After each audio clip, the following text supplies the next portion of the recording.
It's got a crazy past. Detroit was entering a bankruptcy season. Foreclosures were at an all-time high, and dogs were just running everywhere. All of a sudden, Detroit Dog Rescue gets a $1 million donation. I don't think that the average person, myself included, is well educated at all with what animal welfare is in the city. It's wild. Yeah. Detroit has come such a far way, so I want to be careful in how I word this. This is the Water Your Garden podcast. I'm Sarah Michaels. This episode is all about you, your chance to water your own garden, pour into your own life, and grow. Hello and welcome to Water Your Garden. Today on the show we have Kristina Millman-RINALDI, the Executive Director of Detroit Dog Rescue, the first and only no-kill shelter in the city of Detroit.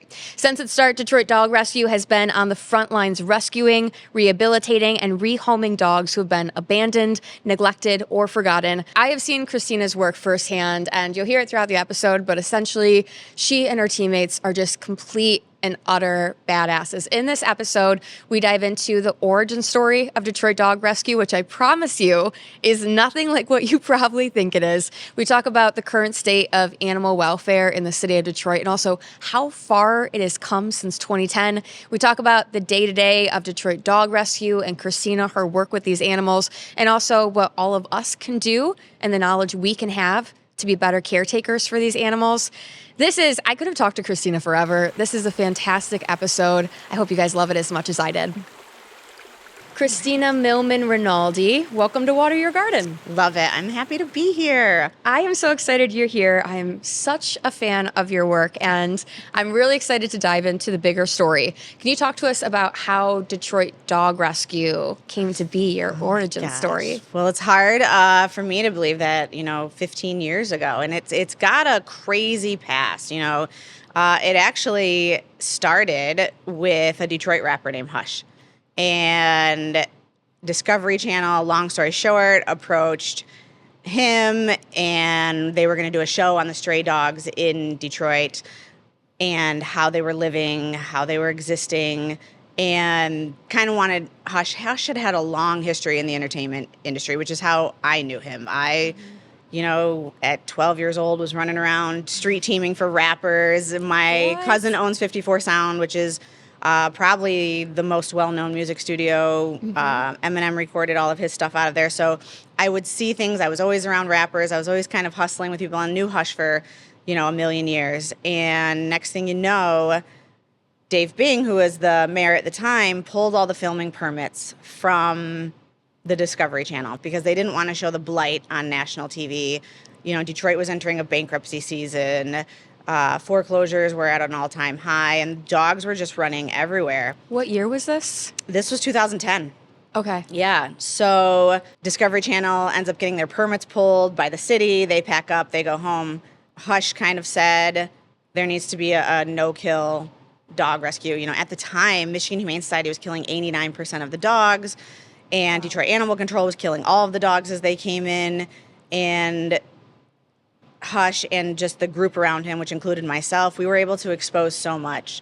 Long story short, it wasn't being managed. Detroit Dog Rescue wasn't being managed properly at the top. Detroit Dog Rescue as in like the city? The organization. The organization wasn't being managed Okay. properly by Hush, and he ended up bankrupting Detroit Dog Rescue.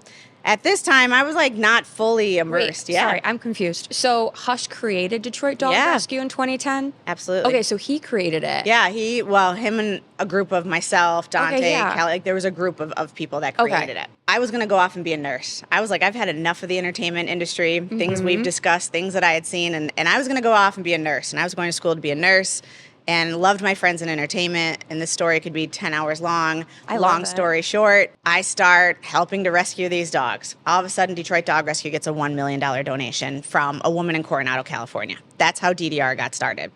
Wow. But I see it's being mismanaged. I'm over here I'm going to be a hospice nurse. I don't want anything to do with entertainers. At the time, Hush is trying to get a show deal from different reality shows because everyone has a reality show back then, and we're filming pilots, and I'm this is too much. But then I see that it's being the money's being mismanaged, everything's being mismanaged.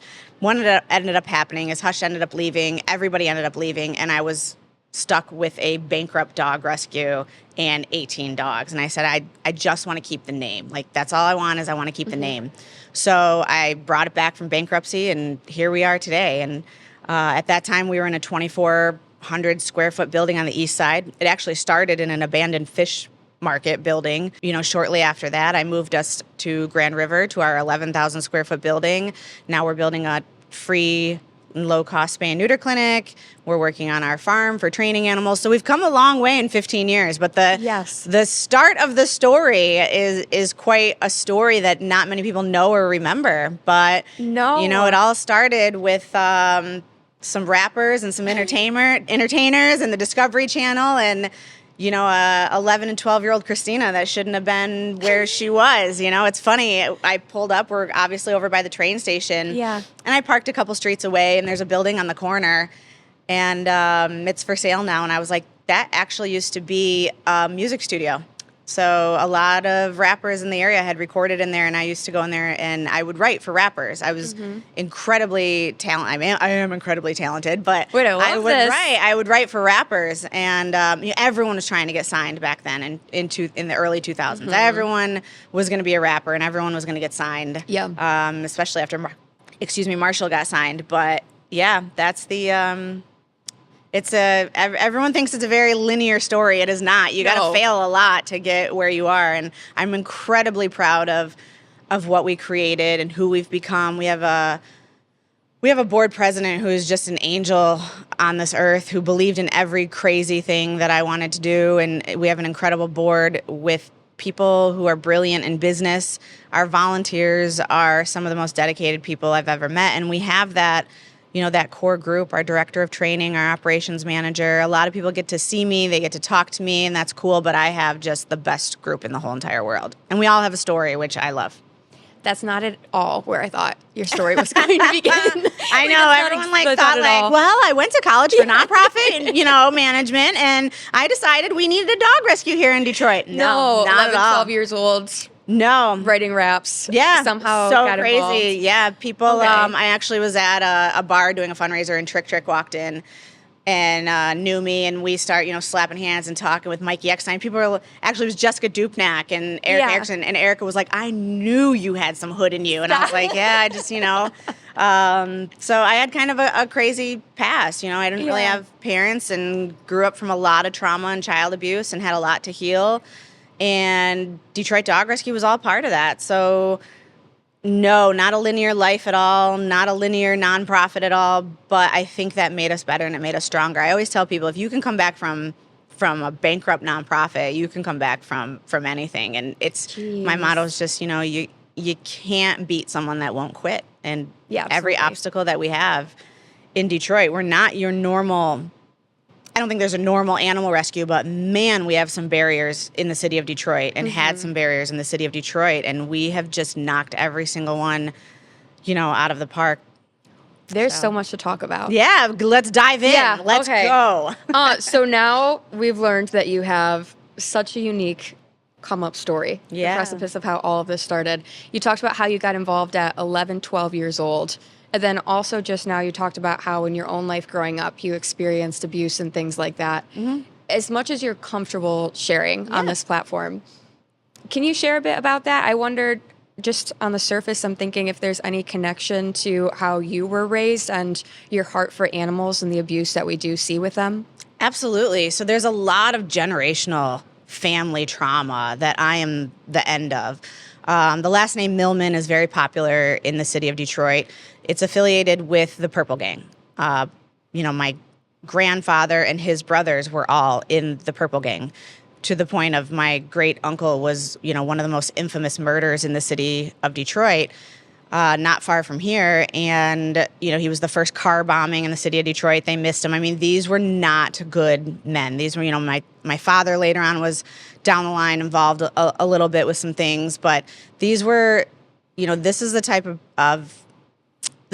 thing where these men, they would shake down brothels, they robbed people, they kidnapped, they did horrible, horrible things. And it took me a long time being mad at my dad and how he behaved to think like, well, wait a minute, his uncle was like gunned down in front of a whole entire restaurant. All of his uncles had been in jail. His dad had done whatever his dad had done. that's all of the things that he got to see. No wonder he had really no idea how to be anything other than what he was. And, just a hustler. And he wasn't the best. I'm careful when I say not the best father. I truly feel he did the best he could. And he taught me some great lessons. He passed away 20 years ago. But he taught me some great lessons. And he gave me my love of German Shepherds, and he liked big, dangerous dogs. And so I was around those from the time I was tiny, and horses and things like that. But, just a larger than life guy who didn't really know how to be a dad, a stable dad. And then my mom had several issues that, she's still alive, and I think she's doing her own work. I haven't seen her in decades. Last I heard, she was getting some help in a women's facility somewhere, and then was out, and then there's all kinds of stories with that. But I had to make a conscious decision one day. There was a lot of abuse at her hands, at her husband's hands, and I ended up going to, live with my dad sometimes. And then he left, and I was left with, one of his wives. He was married 5 times. So just never had any stability, really. Wasn't really sure if I was going to be able to stay here, and just a lot of abuse all around, mental, physical, sexual, everything. Wow. And so growing up that way definitely created this uber empath who loved animals. Wherever I went, there was an animal I could connect with. That was for sure. Yeah. It took me the next 20 years, and I'm still learning this, to become the educated empath, the colder empath, the one that makes better decisions. So I ended up being very young, hanging in a lot of places that if my 11-year-old daughter today were in, I would be walking in that building and dragging her out by her shoelaces.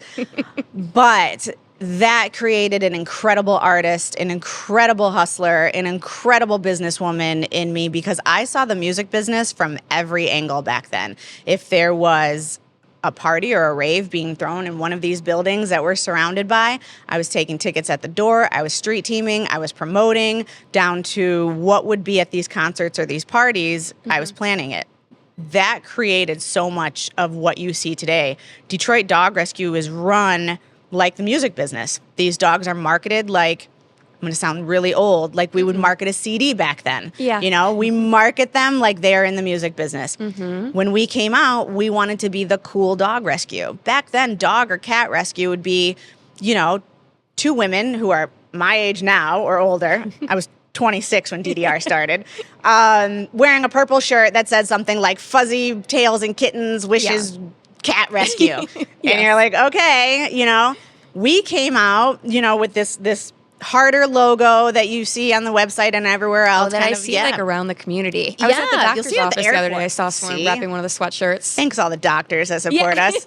But, we came out with this cool concrete looking distress logo, and we dressed in all black, with tactical pants and boots, and we were out there like we were a presence. You and guys we are knew badasses. We try. No, you are. Like, you are. And with all of that, and everyone asks me to teach like marketing classes, and That's all of interesting. that was intentional, because we wanted people to take notice of this massive problem that was in Detroit, and they did. I mean, there was a 5-page spread in Rolling Stone when we started, Metro Time, like we were in everything. We were on MSNBC, which is how the lady in California found us. So without all of that, I'm so grateful for our troubled history, because we wouldn't be what we are today. But we still keep that up today. It's so important, that we kind of keep up, and kind of, again, sounding older.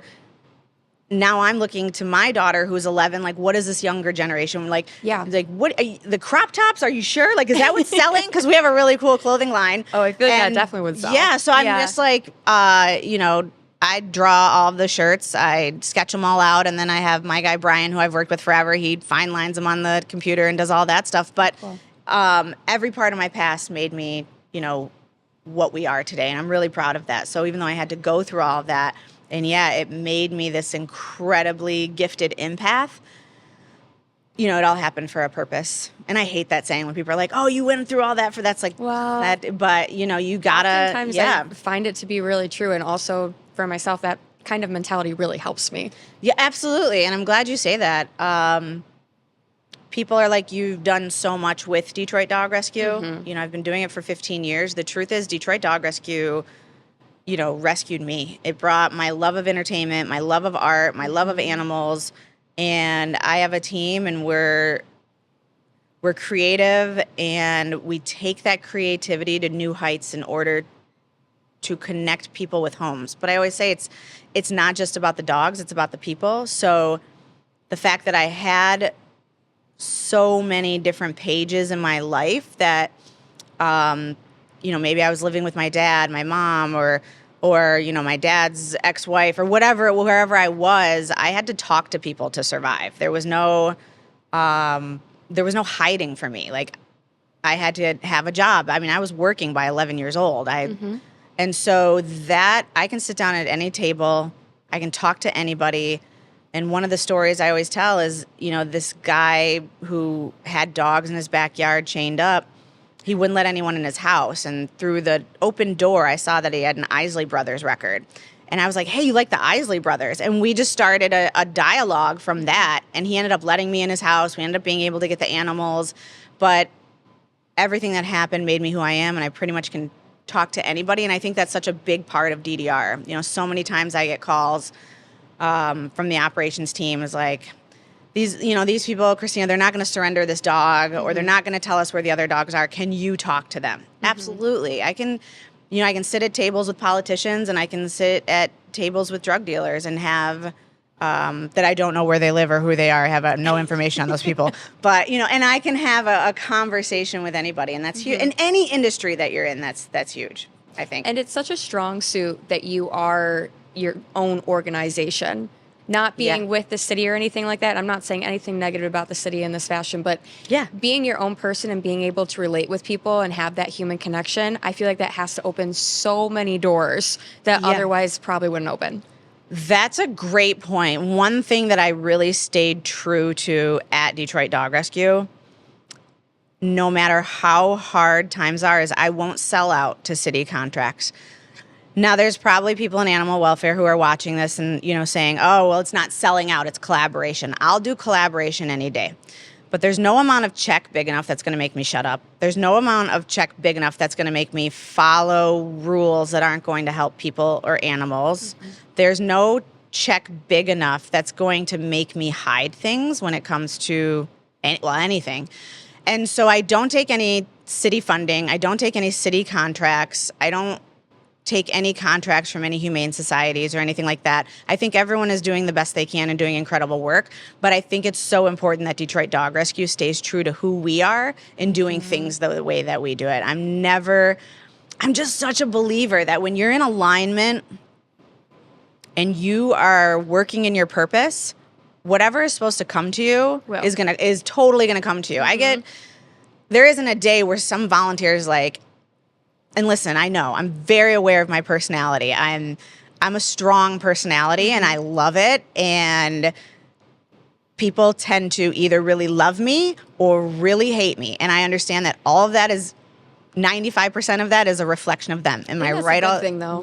I think a stronger personality makes it farther. I think something, honestly, being in news for so long, my whole career, really, and I'm being raised super conservative, then going straight into news. I think my whole life I've been taught to be very, very agreeable. Yes. And I have a lot of thoughts. I'm a strong personality, but I think I've been so well trained to say everything politically correct, like never say anything that steps outside.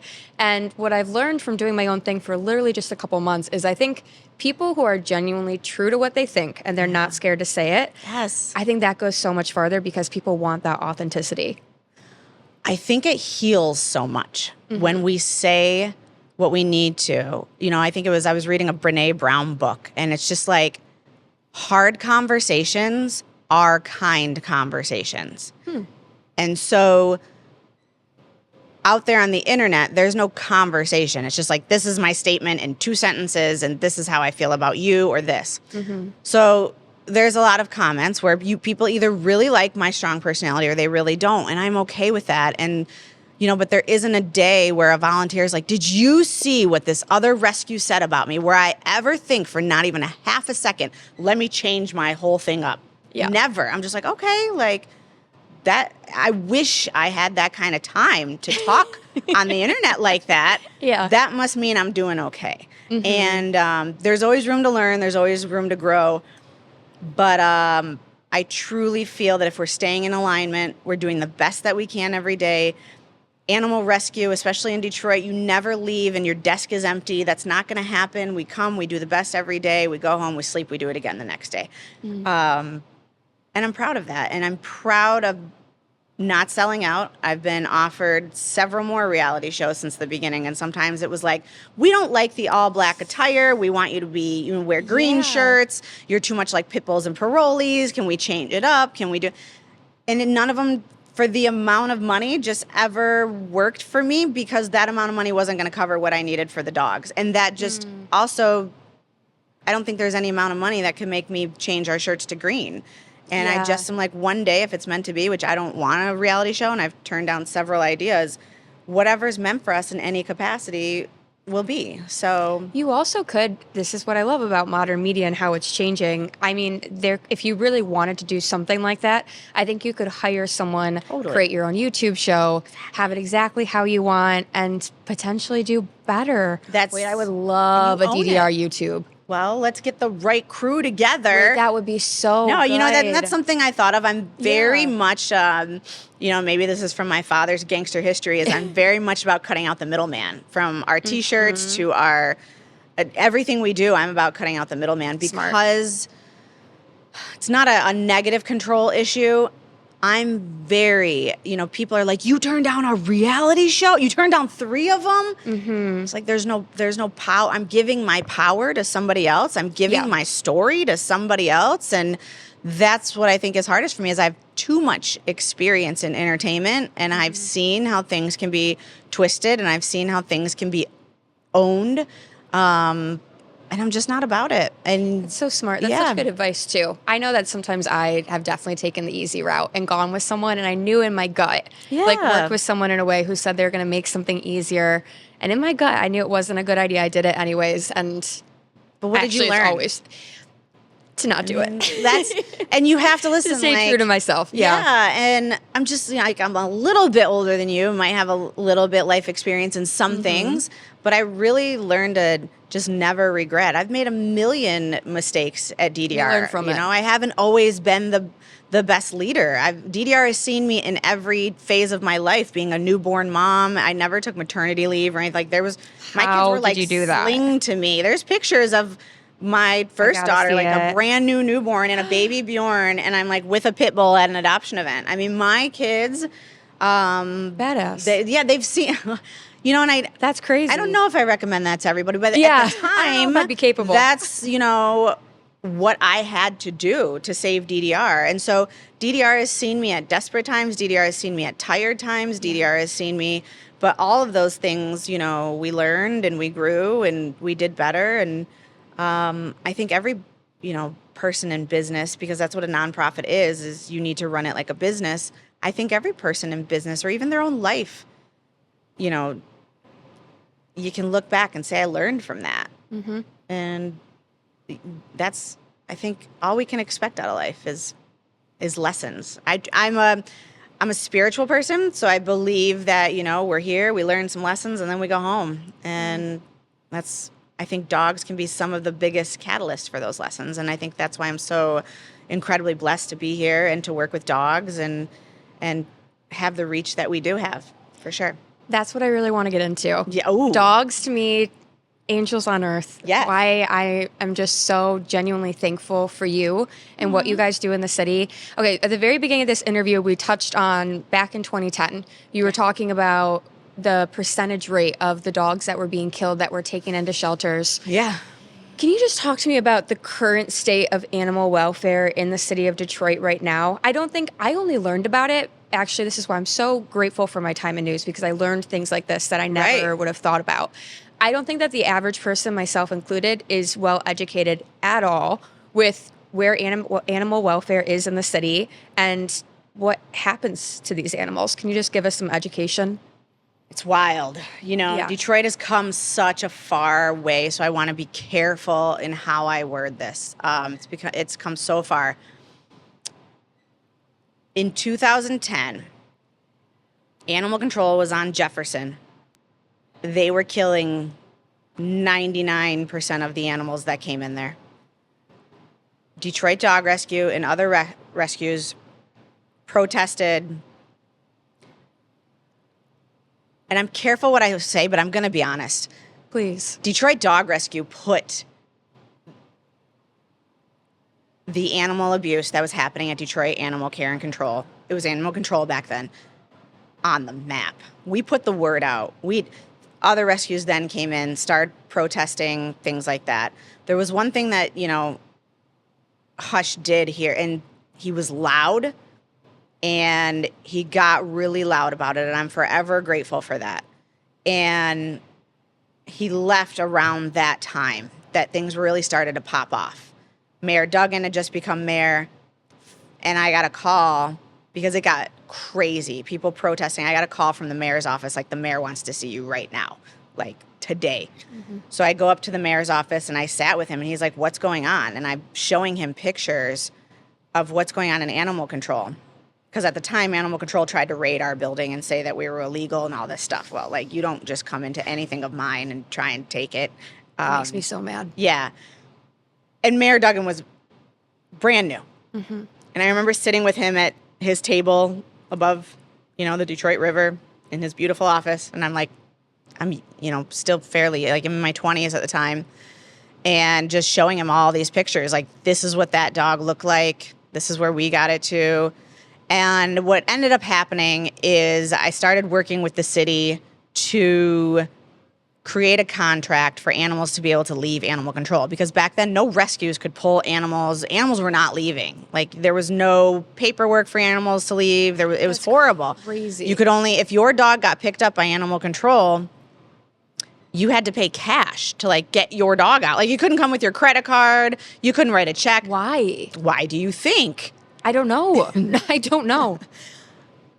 There was a lot of missing cash coming from animal control. There was a lot of missing cash. There was a lot of That's wild. credit card fraud type stuff. There was no supplies. I mean, there was no food. There was no supplies. You can cut this out of the show, but once we got on there, we found out that puppies were fed to snakes. We found out that animals were euthanized using a shovel and bashing them over the head. We found dead animals in wheelbarrows. We found chickens housed next to dogs.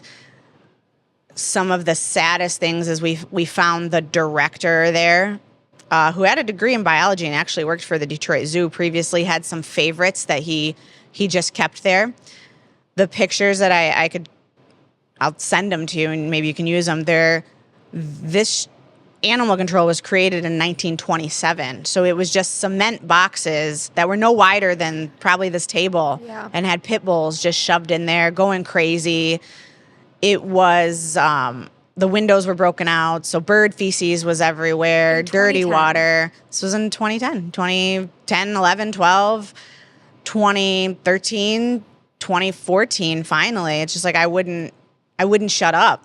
And at that time, Detroit Pit Crew, they were protesting. Dog Aid was protesting. So then it came down to Mayor Duggan saying, okay, cool, the contract's complete. Who's going to pull animals? And all of a sudden, everyone's, it got quiet.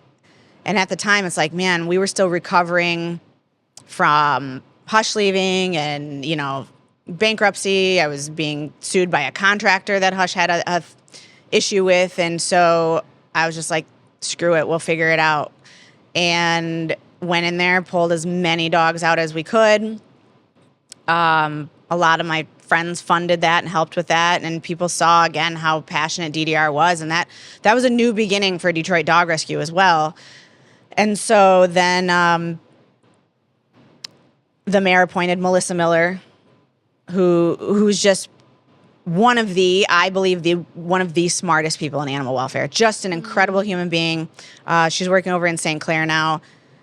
And she fought so many obstacles for those animals and got a lot of things going right and in the right direction. An adoption program was created, but she had a lot of obstacles with the cities. Deliveries weren't being made. There was, issues with the the union, just so many issues within the walls that she left. And then after that, there was 5 more directors. And it's a continuous never having a director. Sometimes I feel when it comes to animal control, the city is in their own way. I don't think that people, and this is from my very, very, very limited knowledge, especially compared to you, it just, unless you really have a heart for it, it's not a priority to people. Right. And I really think it is one of those things, like if you've had an animal and you've raised it, like you develop this heart for it, even working in news and trying to pitch these stories and trying to work on these stories, a lot of the people who are very high up just don't have a heart for it. They don't get it and they don't care. No, they don't care, and I don't think that they see it. And with Detroit Animal Control, there's so many deep-rooted issues, from funding to, just sometimes they just can't. I don't, I think you could offer me $5 million and a gazillion-dollar budget, and I don't even think that I could fix it. There's so many issues. So, I tried to work with them to fix things, and now I've come to the understanding of, rather than fight with them all of the time, I'm going to do what I have to do. We get dogs at our doorstep, dogs off the street, dogs from everywhere. We'll go to animal control and pull dogs. But as far as me trying to fix the rooted issues, I've kind of taken myself out of that a little bit. Because I can't work with people, politicians and whatever, that says, oh, that's fine, look at the glitter over here. I'm head on with the problem, and I'm going to stick with it until it's fixed, but I can't work with, look at the glitter over here, look at that. No, like, that's going to be fine. Just, you know what, that's, just put some newspaper over that, and, that'll be fine. I don't do well with that. And I know there's a lot of issues in, the schools and the general services, all of those things have, of course got better, but there's still a lot to fix. So, and every politician only has so many hands and so many hours in the day. I feel for them too. But if I'm going to fix something, I'm going to fix something. And I think there's just too many issues for Detroit Animal Control to, ever be fixed. With that being said, they did end up moving into a new facility. They do have an adoption program. They have a volunteer program. They have a dog ventures program where you can go and just take a dog and walk it for the day. Love that. But euthanasias are still at like 50%. There's still a lot being euthanized. But what do you do with all of these dogs? If we can't fit any more dogs in, and Love Above a rescue group can't fit any more dogs, and what do you do with all these dogs? And that's where I got to the point of like, okay, I could rescue dogs until the day that I die, which I probably will be doing. But what I really wanted to do was create a free spay and neuter clinic. And so we took our original building that we still had on the east side of Detroit. I hired an incredible vet, Dr. Seawick, who's helping me build this program and build this building. Our surgical table has just arrived. We put together our oxygen stuff. We're almost ready to go here. For me, we can rescue, but I think the answer more so is going to be free spay and neuters for the residents. I can't expect, spay and neuters are anywhere from $500 to $700 right now at a veterinarian. I can't expect more than that. I have a friend who just paid like $1,000 something. Exactly. Yeah, so the farther you go in the suburbs, the more it price is. Yeah. I understand that, and so I can't expect the families that we touch all the time, the outreach families, to be able to do that. And so creating relationships with these families and these people and these dog owners, and then having them come in to spay and neuter, and why bigger organizations haven't done this, I don't know. A lot of people have asked me that. And all I can say is that sometimes people like to throw gasoline on the fire because it cooks their own food. And, what I mean by that is some people want the problem to stay because it's job security for a lot of people. Wherever there's a problem, there's a lot of jobs trying to help it. That's not my goal. My goal is to do right by the citizens, do right by the animals, and really put this fire out, because I've been doing this for 15 years and it just does not slow down. And, maybe we don't see stray dogs running around the train station anymore like I used to, and used to go in and rescue dogs. And I'm saying that because we're right across the street. But I'm in these neighborhoods and there's dogs all the time. And, close to 10 years ago, Xavier Strickland was killed by stray dogs who got under, well, not stray dogs, they were owned. They got under a fence and grabbed him on the way to school and ripped him to shreds. And I kept saying in the media, this is going to happen again. This is going to happen again. A couple years later, a little girl was riding her bike and a stray dog grabbed her bike tire and killed her. And so there's children that have died. There's people who can't get to work or school. There's mailmen who have been mauled. There's adults who have died from the dog problem in the city of Detroit. So while we can say we have a new Detroit Animal Control, which I'm very proud of, I love that, we need more. It's still here, and I love downtown Detroit. Let me say that. I love it. My work is in the neighborhoods. I'm not downtown. So when people are like, oh, I don't see dogs downtown, I don't see them at Campus Martius. You're right. You totally don't. Yes. And, but you go in these cities where just the most beautiful people live. And I'm so passionate about residents in Detroit and the friendships that I've made. And when I get a call that someone can't get their child to school, someone can't get in their own car, there's a dog sleeping on their porch, they don't know what to do, that's the problem I want to fix. So, and we have Mayor-elect Sheffield coming in. I'm really, really excited to work with her and learn more about her take on it. I know she's been on council and has seen and heard a lot of the animal issues, and so I'm excited about that. What does the average day of someone who works at Detroit Dog Rescue look like? Like, what are you guys doing day to day to help these animals? It is so different. So every day is a emergency shift in a trauma hospital. Constant. I mean, my phone starts ringing. Well, it never stops ringing, but every day is, everybody needs help. There's not enough hands and there's not enough people. So every day we're triaging. But what I love, with a lot of therapy, I've been in consistent therapy for 7 years, every week. I've gotten really good at making decisions in like a trauma state and staying calm in my nervous system. Every day I walk in that building, I got my adoption team is they're calling people back. They're getting dogs adopted. My director of training is putting all the dog schedules together. My operations and my operations manager, they're planning the outreach and the rescues. My veterinarian is working on our spay and neuter clinic right now. So every day is something different at Detroit Dog Rescue, but there's always calls about people right now. A lot of people need dog food. A lot of people need vaccinations for their dog. A lot of people just need basic care that they can't afford. But then there's, the news is always calling me. They found a dog out in their truck. There's a situation in Brightmoor right now where dogs are always getting dumped, and we've been kind of triaging that situation. Dogs are tied to the door or the back alley pretty frequently. So that's usually first thing in the morning, but it's all different. That's a big thing in the winter too, right? Is a lot of dogs being tied up when it gets in those sub temperatures. Right. So in the winter, that's kind of our busier season. My birthday is January 9th. Every year for my birthday, we have been out in the cold. For some reason, there's a blizzard that week every year. We kind of know. I'm going to think of that this year. We see, I always say to people, if you want to give me anything for my birthday, go to DetroitDogRescue.com. There's an outreach package you can buy. Just buy an outreach package, and that helps a dog.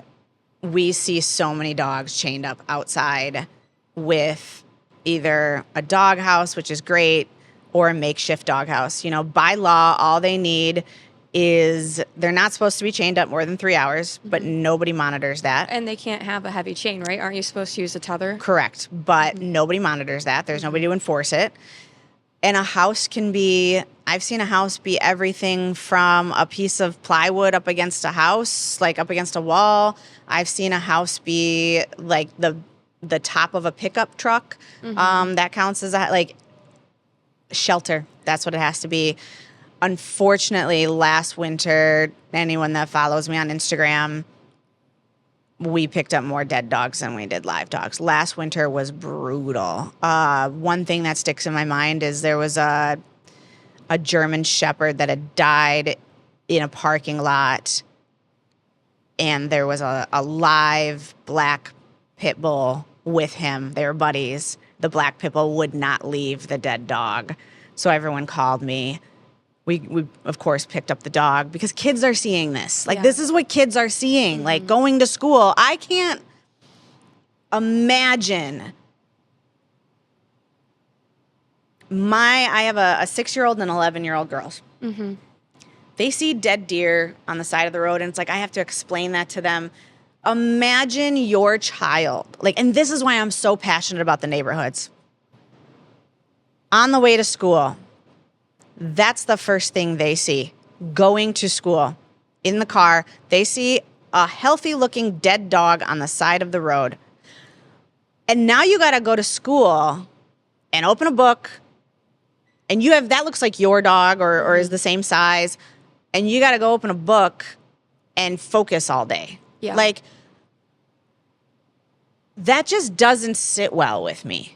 Yeah, I think there also is, from my limited exposure to people who are working in the city also with the problem, is normalizing it. Yes. Like, if you grow up and you see constant animal abuse and you see these animals that are passed away, like on the side of the road, how does and that this affect is where your like perception? this is where I get comfortable in my chair, because this is where Yeah. I get really passionate, and where we can really discuss mental health. Every day on Facebook or social media, I usually post something about Detroit Dog Rescue. And I see the comments and I understand them, but I hate people. People are terrible. People in Detroit are terrible. They just abuse it. This is so normal to see a dead dog on the side of the road. Imagine your thought process about animals. Is that you could throw them away? Is that they are replaceable? Is that, whatever it is. I will never forget watching a video, an evidence video of a dog fight in a basement.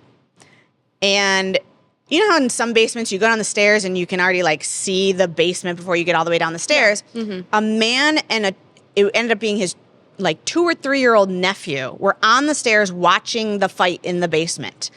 And the man is teaching the little nephew how to cheer for the dog fight. Wait, I'll start crying. So this is how normalized it is to these children Yeah. who become young men, who breed dogs, who keep them in houses, who chain them up. It's as normal as, it's just normal. And a lot of people did not ask for these dogs. A lot of people in 2010, 2000 up to 2015, like this, what you see down here where we are right now, like, it's not like this everywhere. There's just roaming dogs. So someone tries to do the right thing and gives them some leftovers, and then that dog sticks around, and then pretty soon they have a dog, right? Yeah. But they've never had a dog before.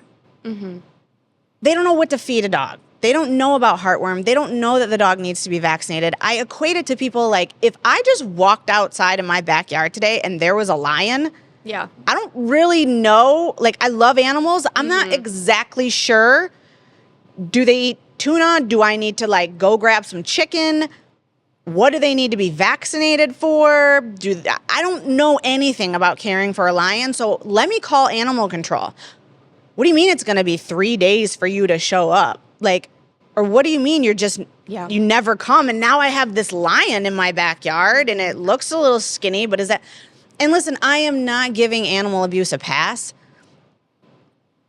and I'm not making excuses, but it is the truth that we all are not brought up the same way. We don't have the same experiences, which is why, full circle to what we were talking about earlier, having the hard conversations of like, hey, I'm so grateful that my phone rings and it's Kristina, I want to bring you this dog. Now listen,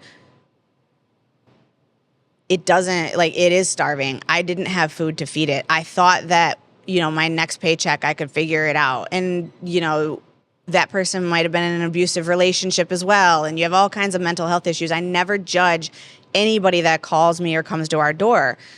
But we got to start talking about all these different ways that we've grown up and all these different things that we see when it comes to animals and mental health, because we will never stop animal abuse unless we help people. And I always say, people say, Christina, like, what's the key to stopping this in Detroit? Help people. Yes. When people don't have the resources they need to live healthy, their animals aren't going to live healthy. Their kids aren't going to be healthy.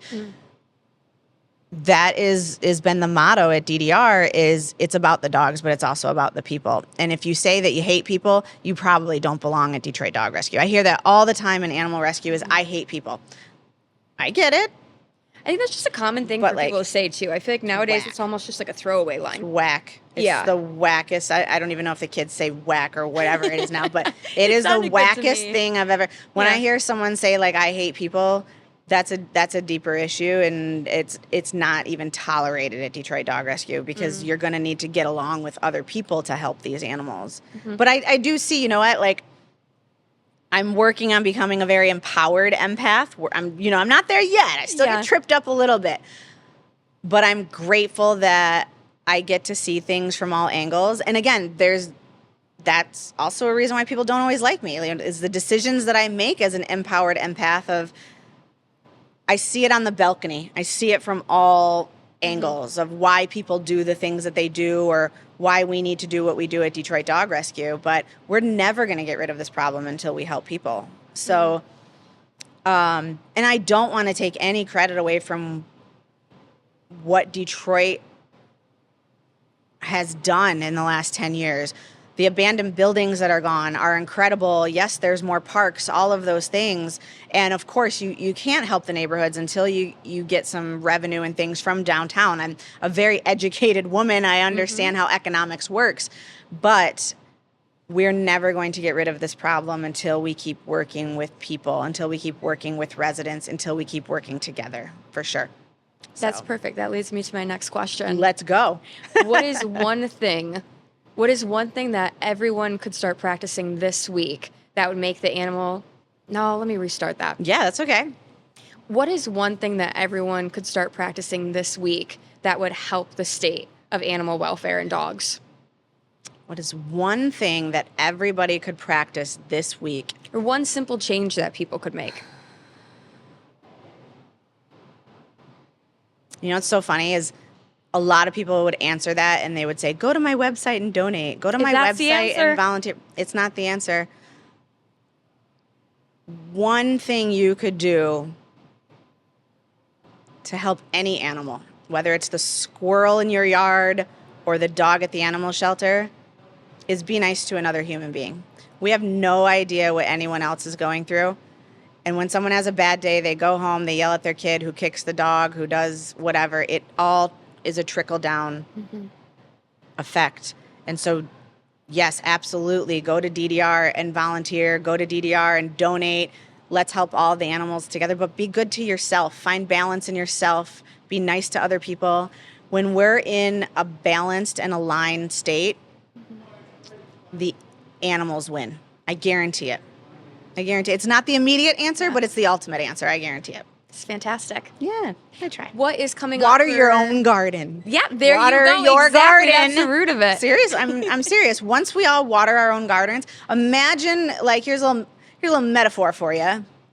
If we all watered our own damn gardens, we would have enough food to feed everything. If we all planted into ourselves, we would have an abundance for everybody. You need to do the little episode open for me. Let's That'll do be our it. new slogan. I'm not a great speaker all the time, but no, if Oh, we no, all you're watered great. our own garden, Yeah. there would just be an abundance. And we've been made to feel like that's selfish, and don't be selfish, and but be self-full. Because once you water your own garden, you have plenty of food for yourself and plenty of food for everybody else, most of the time. Unless you love have my this. dog who will just eat you out of house and home. But no. Yeah, seriously. That's the Okay. answer to everything. That's the answer to mental health. That's the answer to animal abuse. That's the answer to, everything except for my daughter's 6th grade math homework, pretty much. That's the answer, is pour into yourself. No one knows the answer to that. I don't know the answers. I That's don't. for sure. What is coming up for Detroit Dog Rescue, and how can we support you? So much. We are in such a great place of growth. We got a lot cooking in the greenhouse, and we're opening the farm soon here, building the first set of kennels at the farms. I love Detroit. Detroit is a beautiful place, but we needed more space to get these dogs running and sniffing, and also needed, again, going back to once humans are safe, dogs are safe. And so I wanted a place where people who worked in caring professions and animal care workers, because I do hear a lot of I hate people. And I was like, if we can get everyone working together at the farm with dogs, but also have mental health professionals, meditation specialists, art therapists come out, and we've already done some of these, and have these seminars with animals, we could do a lot of healing for people and animals. So that's, in the works out in Highland, Michigan. You're building a farm. We're building a farm. Yeah, like that. Everyone says it's like a movie. I'm not sure. I forgot what the title is, but they're like, "Have you seen that movie where that Wait, family?" I want to know the movie. Oh, there's like some. I just want to We're come to the building a farm. farm. We're building a zoo. Come build a farm anytime. Oh, we're Something building a like zoo. that. Yeah, something like that. That was a sweet movie. I don't know Yeah. if I fully see the similarities, but that was a good Right. Okay. movie. Good. I haven't seen the movie, but yes, Okay. we're building the farm. And we're building the spay and neuter clinic, which is going to open here in a couple months. So we'll be promoting that, promoting to spay and neuter your pets. And we are always rescuing dogs every single day. How can we support you? DetroitDogRescue.com. We need Donations? We need donations for sure, 100%. I know it might be a little bit harder to dig in our pockets right now. But we're looking for volunteers. We're looking for skilled volunteers too. So if you're like a carpenter, an electrician, a painter, we need you. And we're also looking we're going to need volunteer vet techs soon who have spay and neuter experience. So all of that good stuff. And foster, please come foster a dog. The Okay. more dogs we can get into homes where they can decompress, the more dogs we can rescue. And share this podcast, spread it. Spread all the clips. There you go. All the videos, all the things, for No, sure. it's so great because it's such a deep dive into this. Last question. Yeah. The name of the show is Water Your Garden. Yes. The precipice is that every episode is a chance to pour into yourself, water your own garden. What do you do in your own life to water your garden? It could be meditating. It could be going to get your favorite comfort food. What do you do Yeah. whenever you feel like you need a little pick-me-up? So that's a good question. I love that you're asking me this right now. I told you, I think before the show, 8 or 9 months ago, I got a divorce.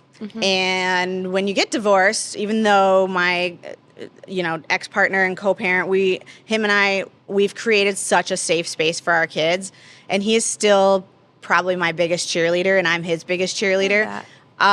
We have a great relationship, but I was out of alignment. So I was eating a lot. I was doing all the comfort things, but I was, watering my own garden and maybe not the ways that I was in alignment with. Recently, through my incredible therapist, like I said, go every Tuesday, guys. Just you can do it online. You can do it, whenever. And going to a therapist is very different than just venting to a friend. Yes. We worked hard to create ways to get myself back into an alignment. So in alignment, I should say. Ways that I do that is I walk in nature. I'm back to walking in nature every single day. And people notice. They noticed as soon as I was out of alignment, I started putting on weight. I just looked tired. I'm just getting back into alignment right now, and I'm very vulnerable. I'll admit that. Walk in nature every single day. I try to meditate every day. I'm going to be honest, I don't, but I try to meditate every day. Try to pray every day. God and I got to have a little talk. And, I always say prayer is me talking. Meditation is me listening. I try to read, I'm Jewish, but I also try to read some kind of spiritual scripture, even parts of the Bible. I still need to read the whole entire Bible. I'm eager to do that. It's going to take some time. Yeah, it's going to take a little bit. And really, that keeps me grounded. And then also, besides walking in nature, doing a little bit of physical activity, I want to be able to grow things. I don't have I kill plants. The farm, though. I know. Do you think you'll have a space I for grow that? businesses. I grow ideas. that's so I true. grow Yeah, all yeah, kinds of things. So I think my goal for 2026 is going to have a couple more plants around and Nice. try to water those too a little bit. But yeah, that's really what I do to kind of stay in alignment. And I think people, once you're in, the second that you're out of it. And you can stay there and you'll learn some great lessons out of alignment, but that's what I do to kind of water my garden. Kristina Millman-RINALDI, this has been seriously such a joy, and truly, I know you won't say it about yourself, you are such a hero to this community, so thank you again for everything you do for all the animals. Thank you. And thank you I think you have a really incredible purpose in this life of opening communication, because as we talked earlier, conversations aren't easy, and you have created such a safe space. So thank you for that. And I'm excited to see all the episodes, not just mine, but learn from others as well. You could do a garden. You should do a garden party. I do want to. I do want to do some kind of garden party in the spring or summer. Maybe we can do something at the farm one day. 100%. We'll think about it. Yeah, I love it. Possibilities are endless. Thank you so much for listening to this episode of Water Your Garden. If this episode inspired you in any way, please feel free to share it with a family member, a friend, someone who you think would enjoy it as well. As always, thank you for watering your metaphorical garden with me.